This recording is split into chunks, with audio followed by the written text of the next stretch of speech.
All right, let's go ahead and get started. Hi, everyone. My name is Alicia Schmidt, and I lead the member impact team here at Pledge 1%.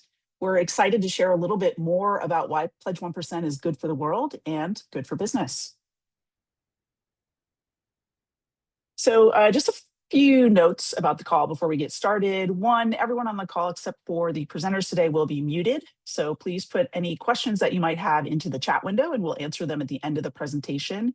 You can also follow up with any questions with our email address, members@pledge1%.org. And we'll be sending out a recording of this webinar to everyone who registered. So don't worry about turning on your friendly AI app to take notes for you or to take notes during the session. We'll send that recording out to you. So Pledge 1% was founded in 2014 by Salesforce, Atlassian, and Rally, three companies that know firsthand how pledging a small portion of future success today can have an enormous impact tomorrow.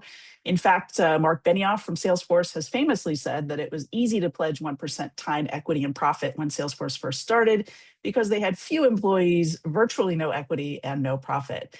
And now, of course, Salesforce is a leading impact company that has given billions of dollars back to nonprofit causes. At Pledge 1%, we believe businesses around the world have a tremendous ability to tackle some of today's biggest social challenges. And we know that creating a culture of giving back is also good for business. But definitely don't take our word for it. There's lots of data out there that tells us that creating a culture of giving back at your company can also help you appeal to customers, increase your shareholder value, attract top talent, increase growth. Who doesn't like growth? Increase employee productivity and retain talent. Even in today's challenging socio and political environment here in the US, while some companies seem to be pulling back from some of their impact commitments, they know that both Gen Z and millennial employees value diversity, belonging, and giving back. The data is really consistent on that. So while the language might shift, let's say from DE&I to belonging, or ESG to security, or philanthropy to sponsorship, the substance of being a responsible business is not going to disappear because those younger generations of workers and consumers have consistently shown that they continue to value those commitments. And you can see here, some of the data around this is really convincing in terms of both retaining talent as well as attracting customers and growing as a company. So the mission of Pledge 1% is to inspire, educate, and empower every company to leverage its own unique assets to be a force for good. And one of the best ways to introduce you all to the benefits of joining Pledge 1% is to hear from other member companies who have taken the pledge. So today I'm delighted to welcome our guest speaker, Nisha Kadaba, Director of Global Impact at PagerDuty. At PagerDuty, Nisha leads the company's social impact strategy and programs. With more than 15 years of experience across the nonprofit, social enterprise, and corporate sectors, Nisha is known for her work at the intersection of technology and social good. At PagerDuty, she architects strategic initiatives that leverage the company's technology, people, funding, and voice to accelerate the impact of mission-driven organizations. Before joining PagerDuty, Nisha held leadership roles in social impact at PlayMob, which is a tech for good startup, and at Room to Read, where she developed partnerships to advance gender equity and literacy across Asia and Africa. She is passionate about building cross-sector collaborations that address global challenges and advance equity and collective prosperity. Nisha holds an MSc in Environment and Development from the University of Edinburgh and a BA in Political Science and International Relations from UCLA. In her current role, Nisha mobilizes PagerDuty's core assets to support nonprofits and social enterprises, driving programs that empower mission-driven teams and foster a more equitable and sustainable future.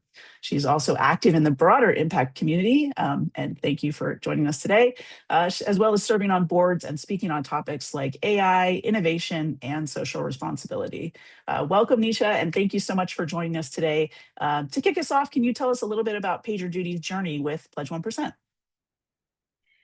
Absolutely. I'm so excited to be here today and chat with all of you about how PagerDuty made the Pledge 1% commitment and a little bit about our programs and how we've actually deployed that 1% commitment over the past several years. As you can see in this quote from our chairperson and CEO, Jennifer Tejada, positive impact is embedded in PagerDuty's culture and is a really strong pillar of our employee engagement and retention. Next slide, please. Thanks. So, I think where our story started, is September 6, 2017. And that's when the company decided to make this commitment and decide to think about how our board members would be able to put aside some of these resources to support the nonprofit sector through the Pledge 1% community. And so our pledge involves investing 1% of the company's equity, 1% of the product, and 1% of employee time to various community and global impact efforts around the world. And by taking this pledge, PagerDuty strengthens its social responsibility initiatives and supports mission-driven organizations through their work globally. And I think, one of the pieces that I value most of PagerDuty's impact is really looking at how we've been able to build each of these pillars while also integrating them together and kind of amplifying what that impact can look like. As you can see here, in 2018, we launched our PagerDuty.org fund, where when the company went public, 1% of our equity at the time went into our donor advised fund. Our donor advised fund sits with Tides, and so we work with them in our grant making. And in the last year, we were able to give over $1.2 million in grant making support. We've had a really strong employee engagement program, and actually that's where my journey started at PagerDuty. I was brought on to lead our employee impact efforts in 2018, 2019. And over the past several years, we've been able to see an 83% consistent year-over-year participation rate of employee time.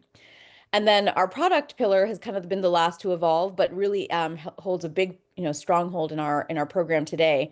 And we are able to donate over $2 million of product donations and discounts, as well as, look at how our own employees can volunteer their time to support product implementation with nonprofits that we work with around the world. And these are the three kind of core pillars of our work. And one thing I want to call out here as well, as I mentioned at the start, is that while we've built these programs in silos and kind of integrated each, we're now looking at how we holistically drive these things together. The latest example of that is our Impact Accelerator program, where we actually tie product, people, and funding together to support nonprofits with that holistic support. And we're able to kind of dial up and dial down that support as our nonprofit partners come to us with challenges that they're facing, and we can think, collaboratively on how best to solve these challenges together. This slide really looks at our kind of impact snapshot over the years. And we launched our latest impact report this past June, and you'll be able to find that on our website. And the impact report really covers 6 kind of key areas. The first 4 are listed here. The first is around empowering mission-driven organizations, which is really our mission and vision at PagerDuty.org. We think about how our technology shows up in the world first and foremost, and how our employees and our funding can show up in support of those goals. And the next is around employee engagement. You can see some of our top stats here, but we've really built a culture of impact at PagerDuty, and we like to think of ourselves as people showing up in the world around the globe to be able to leverage their time and skills into support of causes they care about. That could be a nonprofit customer, that could be a local organization in their hometown. We really give employees the power to choose where they spend their time and resources, and that's why we see such strong results when it comes to our deployment of employee hours and time support. Third here is our philanthropic investments. And I, think that our philanthropy is something that we've really evolved over time as well. We started out in 2019 with the first deployment of our fund to support time-critical health organizations. And over time, that's taken a lot of different pathways: healthcare as in climate, healthcare as in,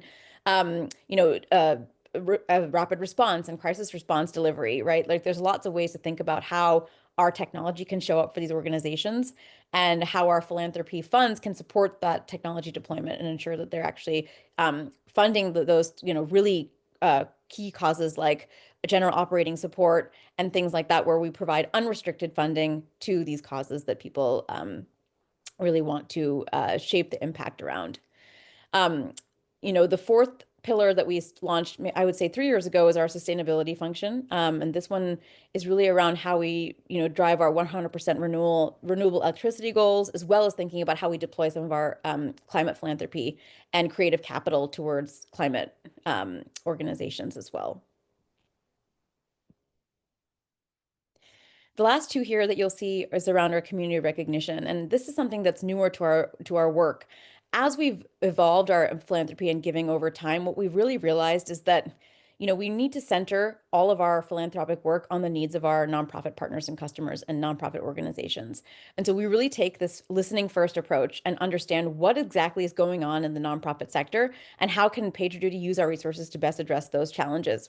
So in the past, we've created programs where we've convened a lot of our nonprofit partners together and talked about what are the challenges they face and how can we address those types of challenges. We've also led grant making programs and pro bono programs. And what we've really seen over time is that, we keep having our nonprofit partners and customers coming back to us with various ideas on how we can actually collaboratively build and support them.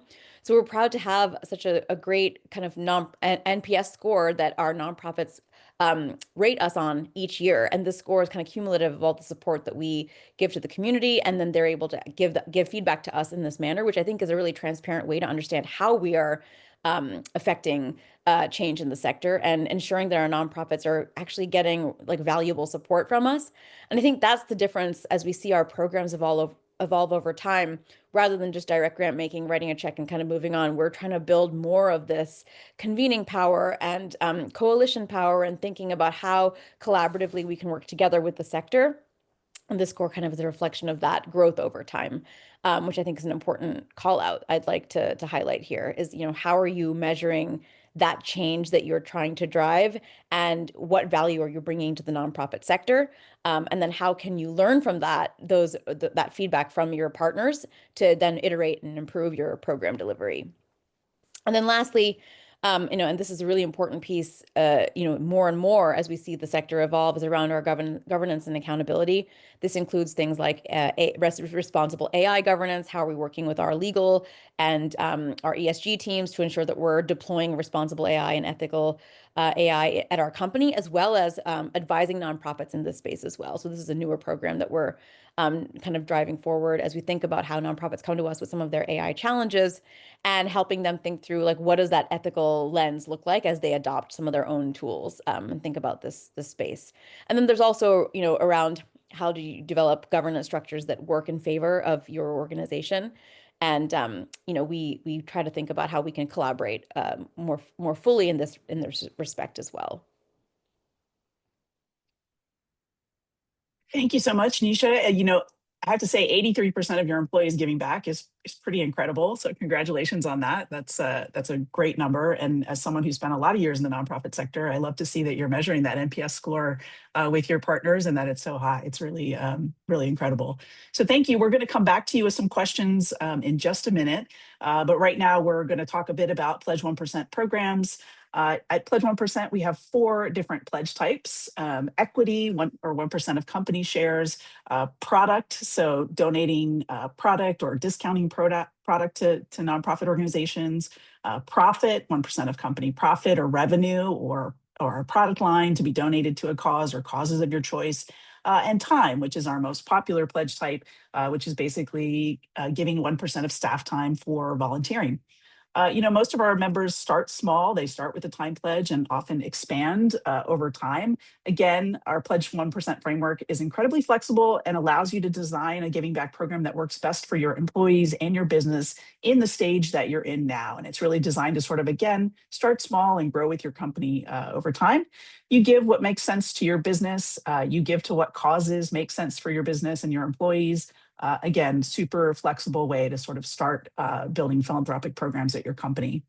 There are no fees or reporting requirements to be a part of Pledge 1%. You can give more than 1% or less as you get started. Our goal is all about empowering companies to embed impact into their values from the start.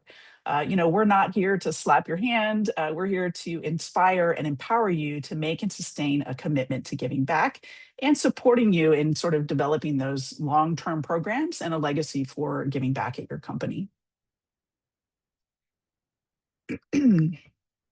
If you take the pledge, you will be in good company.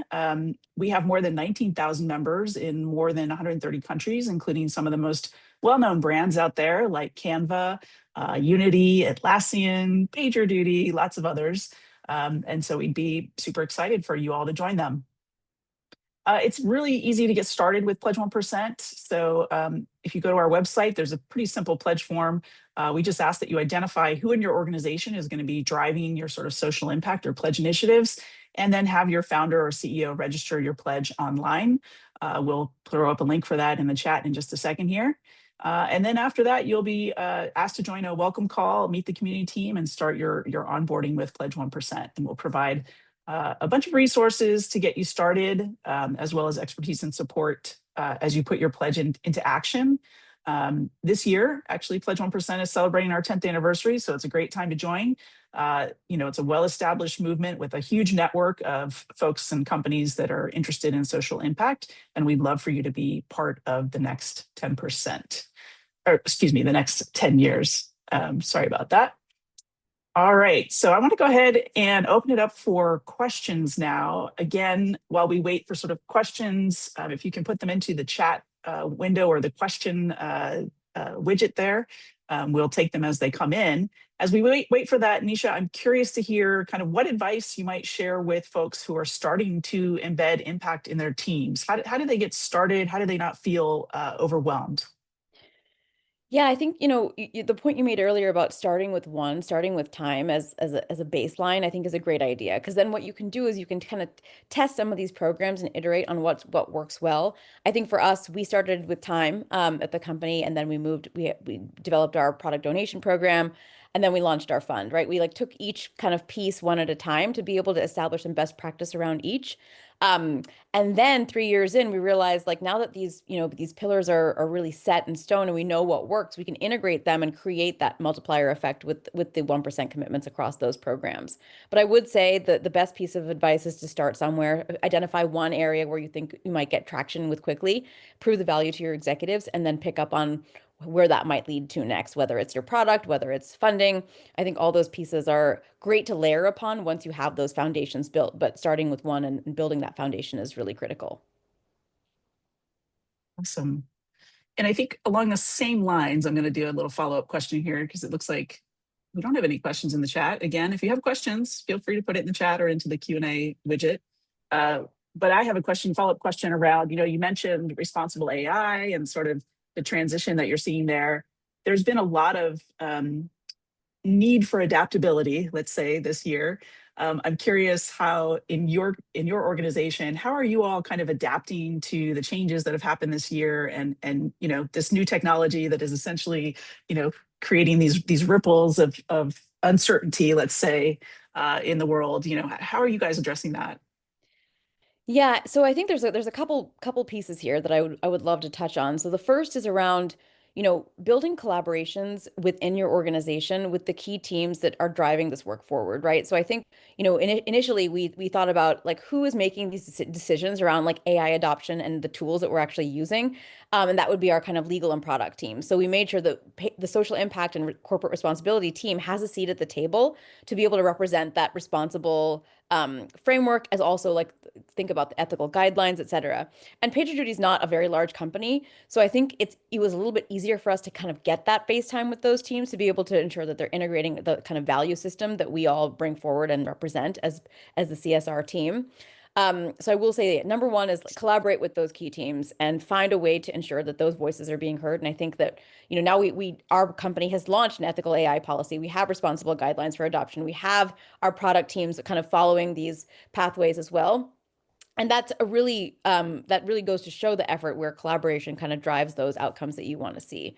And then the other piece I would say, on the flip side, what we're doing is taking those learnings from internal company operations and helping our nonprofit partners with that roadmap development as well, right? So we're thinking about how we can take these learnings and then translate them to the nonprofit sector. Because I think what we're seeing again is that nonprofits are coming to us with questions about like, well, how do I embed AI? What tools do I use? Like where can I be more efficient? And I think that my number one takeaway has been ensuring that our organization partners know the challenge they're trying to solve, right? AI is not going to solve all of our challenges, but I think what we can do it first is think about like what is the biggest challenge? Is it, locating donors to fund a program, or is it something more programmatic? You're trying to, figure out how to orchestrate responses on the ground. Like what is the challenge you're trying to solve? And then back up from there and say, what are the tools I can use? Is AI a solution that we can plug in here to help us get the outcome we're looking for. And so I think those types of learning pathways has been really interesting for us to explore with our nonprofit partners. And I think kind of those two pieces are the top of mind for us right now. So it's around the governance structures you're putting in place, and then to the capacity building that you're, learning from peers in the sector as well as your corporate partners, right? And I think all those collaborations are helping us think about the best ways to solve some of these challenges that we're seeing. And the technology is evolving so quickly, so ensuring that your partners are kind of along for the journey, and answering their questions as they come in and bringing them along, I think has been something that we're trying to do as like a convening body as well. That's awesome. You guys seem very forward thinking in that regard. So that's incredible to hear. We do have a question from Jennifer. Nisha, you mentioned PagerDuty connects with Tides Foundation to pledge through DAFs. Is Tides the ones finding the nonprofits for you to pledge, or are your employees finding the nonprofits, or both?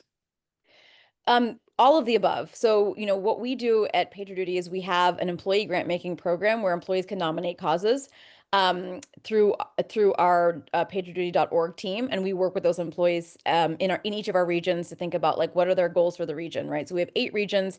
Each region has 2 to 3 employees that serve as our social impact base in that region, and they help us think about what's happening in the community, what are the nonprofits in the region trying to solve for, and how can we partner with those local regions to be able to drive some of that employee impact. So we do run a program. It's called Community Grant Making, and that's how we kind of fill out that piece of it.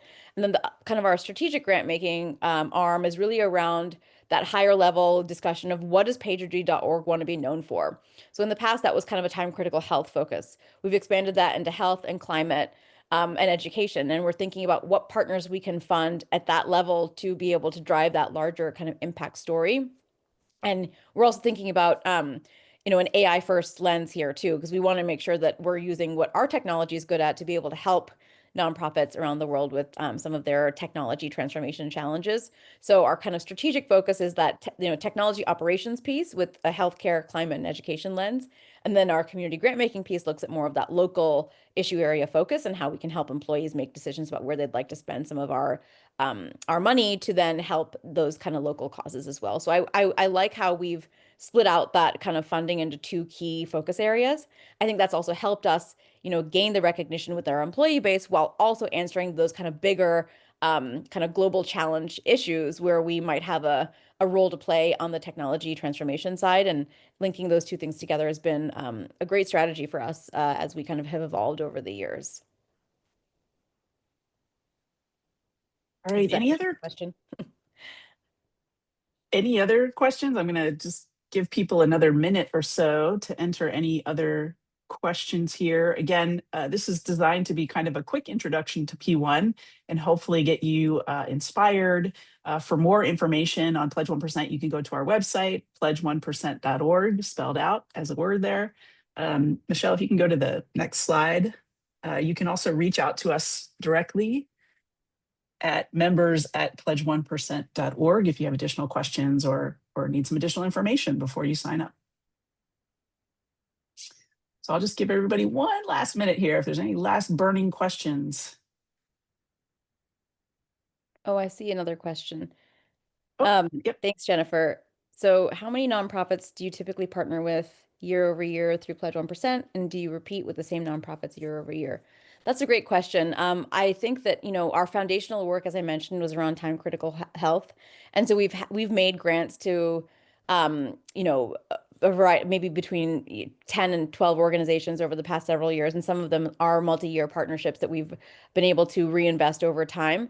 And then we've also kind of thought about like how we can explore different issue areas too. So I mentioned we have a climate fund, we have an education fund, and those are kind of our newer issue areas. And so we typically do kind of 1 year grant making and test out a partnership and see what value we can bring to each other.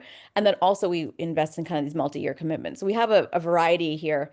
And our fund typically grants, twice a year between 5 and 8 organizations each time. So we have our portfolio is kind of ever evolving, but we are able to work with different organizations as well as commit to some of our longstanding partners year over year as well.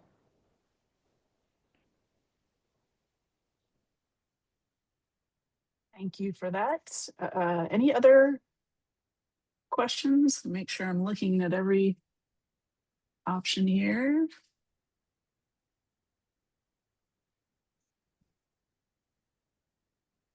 Yes, Rachel has a question. Let's see.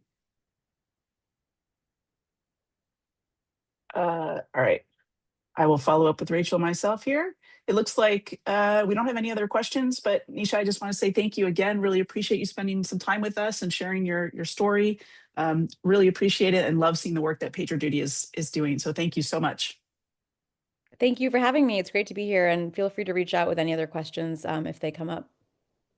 Awesome. Thank you, everybody. Have a great Wednesday, I think it is. Thank Enjoy the you. rest of your day. Take care, everybody.